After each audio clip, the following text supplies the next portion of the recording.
Okay, so I'm here today with Warrick. How you going, Warrick? Good for yourself. Good to see you. Good to know. And with Rongo, of course, as well. How you going? Thank you for letting me into your house, your gym.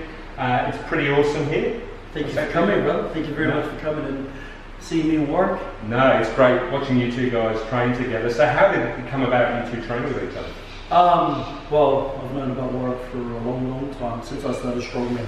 I did my history, on Strongmen in Australia, and Warrick's name popped up. Okay. So actually it was a bit of a stalker then for one of those. As you do, Yep. So when I moved to the Gold Coast, I tracked him down, and then pretty much just keep nagging him until he said yes, pretty much. Oh dear. And what's it like training Rongo? It's up and down as anyone would be, but his heart's in the right place. So he wants to do well in sport. He's got a mindset where he wants to do. So it's a pleasure to come here and train and know that I don't have to motivate him too much to get where he needs to be, because he's really got his mindset. And what about yourself? Are you planning a comeback, or are you just into the coaching? What's next for Warrick in the sport? Well, hopefully, I'd like to see Rongo go as far as he can first. Yep. And then once he's at the top, I'll come back and put him back in his place. Okay. I'm constantly. You heard it here. I'm constantly asking, come on, brother. Because we train all the time in Warrick, and they're pretty much lifting crazy numbers. Well, I saw him tonight, what he was lifting. Yeah. Well, that's what I mean. Other people don't understand, even though Warrick's not full-time strongman, the numbers he's doing is ridiculous.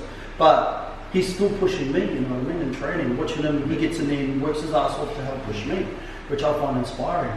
But by watching you obviously training well pressed tonight, what event are you focusing on the most at the moment to try and bring up to speed? Well, in general, I think we're just focusing on all events, but just bringing the body back to where it needs to be, Yep. As any strongman will know, you need to be strong across the board. So how did you actually get involved in strongman in the first place? You didn't wake up one morning and go, I want to be a strongman. How did it come about? I was a scaffolder. I've been a scaffolder, that's my trade, and I was always lifting more than everyone else. I met a guy called Whitehall, and he introduced me to the sport, and I fell in love from day dot. Just the challenge and the effort you have to put into to get the rewards, and that's why I fell in love with him. 4 years later, here we are. No, definitely. And you've done really well. And what's your proudest moment so far in your strongman career? Wow. Good question. Wow. Proudest moment is standing on stage and seeing my family watching. That's my proudest moment. And honestly, that's what it's all about for me. And you've also won Australia's Strongest Man. Oh, definitely. So I won Australia's Strongest Man, but for me personally, I'm here training in the shed. My family's there half the time watching me, so being on the main stage and lifting and looking into the crowd and seeing them there cheering me on. That's what it's about, brother. That's what it's cool. And also, you said proudest moment, we spoke about before, but people have been different levels thinking where they need to be, and despite winning Australia's Strongest Man, his head's still a lot further in the future where he wants to be. So, but from coaching him and looking after him, a lot of his achievements where I see him really get that moment comes from training. The certain numbers he's lifting, knowing what he's lifting and training is beating the majority of guys out there. So I don't think he's had a proudest moment as yet. I think it's still to come. Definitely still to come. And just for yourself, Warrick, what's your proudest moment in the sport? I've had a lot of good moments. I've been in it for a long time, but making the finals of World's Strongest Man, being officially the first in Australia to make the finals. And any time it's been on the platform, we've got the Australian flag behind it, higher. That's an unbelievable achievement to get to for any strongman. Unfortunately, I think it's going to go well for me that year, but just getting to the top and just being literally as good as you can be. And now you're retired from the sport. What do you miss the most about it? Being able to release. I was actually talking to him earlier about finding it in a strength where you get it from, and I said I'm just at home. My wife tells me I'm an angry man all the time, so just that release. Just really getting out there and just getting it loose, and then taking it out on the weight. But the mateship, the friends you make, the travels, it's phenomenal. I've been involved in a lot of sport, but to be around a bunch of big guys that are generally humble, they don't cause trouble. They all know they're at the top, they're strong, and you just go and have a good time, and not worry about anything. It's just, you're just there's a bunch of mates getting together. Yeah, no, and you do see that all the time when you're backstage with these competitions. Now, something I do have to ask is that according to Wikipedia, which you can obviously always rely on Wikipedia, but according to Wikipedia, since 2000 there was only one Australian-born person who has won Australia's Strongest Man, so Mike H-Bomb Village. I think I said that right. So we've had Derek Boyer, born in Fiji, won Australia's Strongest Man for several years. Yourself, Warrick, born in South Africa. Rongo, born in New Zealand. Eddie Williams, born in New Zealand as well. Why do you think that is? Why is it that it's people who are born overseas who seem to be winning Australia's Strongest Man? Are Australians just who are born here just not strong enough? Or what do you think it is? Okay, you've got to be careful on the answers. Look, again, and I'm born in the UK, so I'm not Australian either. So, yeah. Look, I see myself as Australian. I've played for Australia. I've played for flag. I've sung the anthem in stadiums. So, despite what my birth certificate says, I'm a part of Australian as it is. But I have found since I've been here, there's a bit of like a tall poppy syndrome where we love the guys at the top, but they're not what the right word to use, but almost like they don't have the courage to get to the top in case they get knocked off. But they just stay at one level. They're not ready to take the next step, and they'd rather just be a big fish in the little pond rather than that little fish in the ocean. And that's how personally I feel seeing it. And I'm sorry if it offends anyone, but I've been around for a long time. So I think if guys can really pull ahead and be more humble and learn from others. Don't just learn from a small pool of people. Learn from others. Travel, read, do what you can. And I know that's one thing I've learned in life, that the more I learn about a subject, the more I realise I don't know.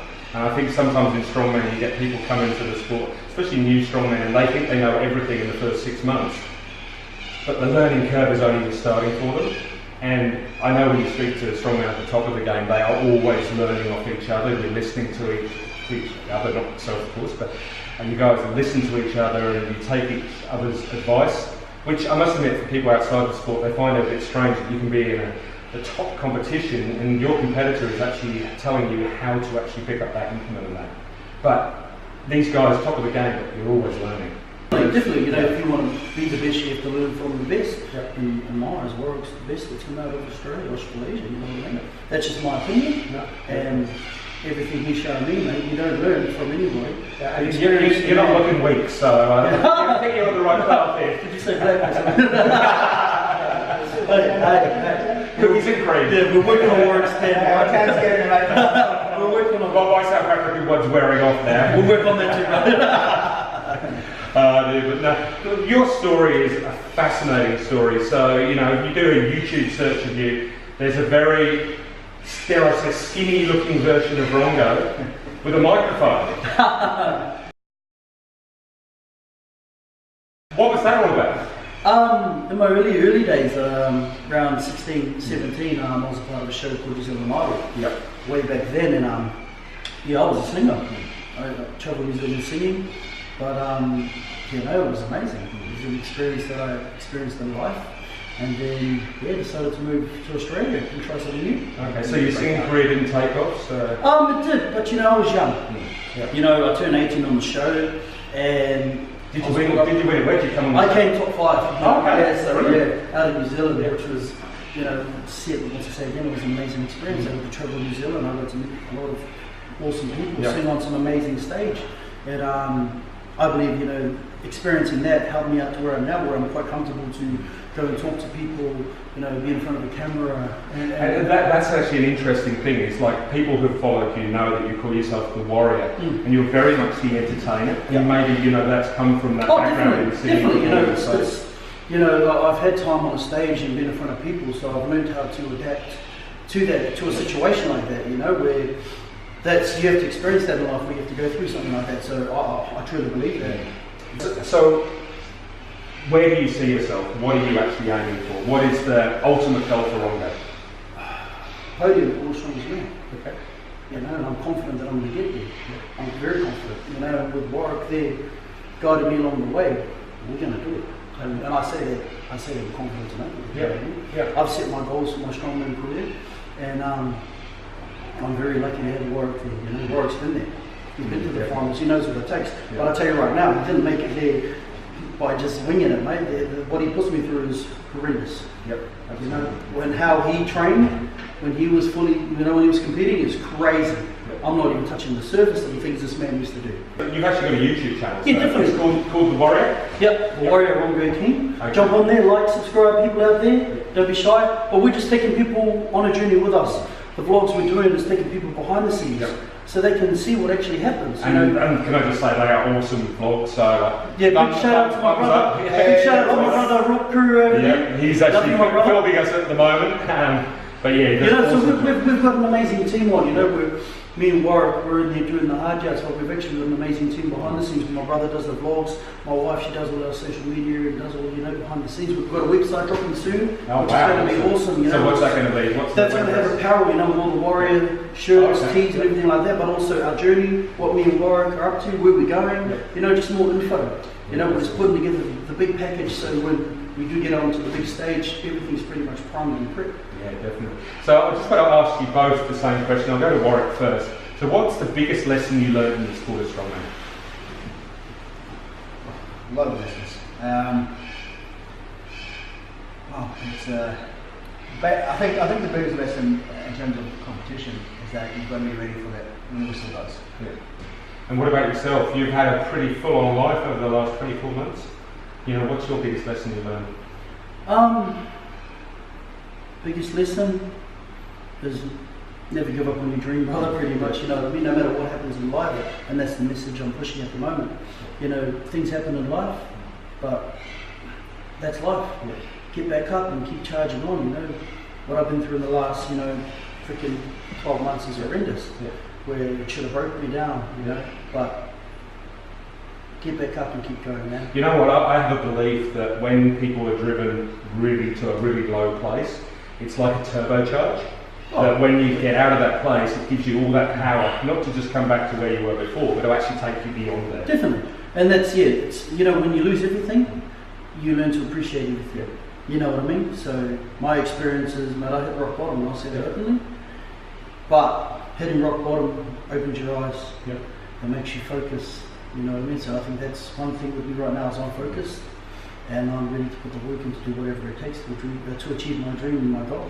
Okay, well, I wish you all the best in 2018 and beyond. Oh, thank you, mate. And awesome meeting you both today. You know, you're legendary from an Australian strongman point of view in the sport. So, Rongo, the future is yours. So, all the best. Awesome. Thanks, man. Thanks. Now you make out a song. No. Come on. No.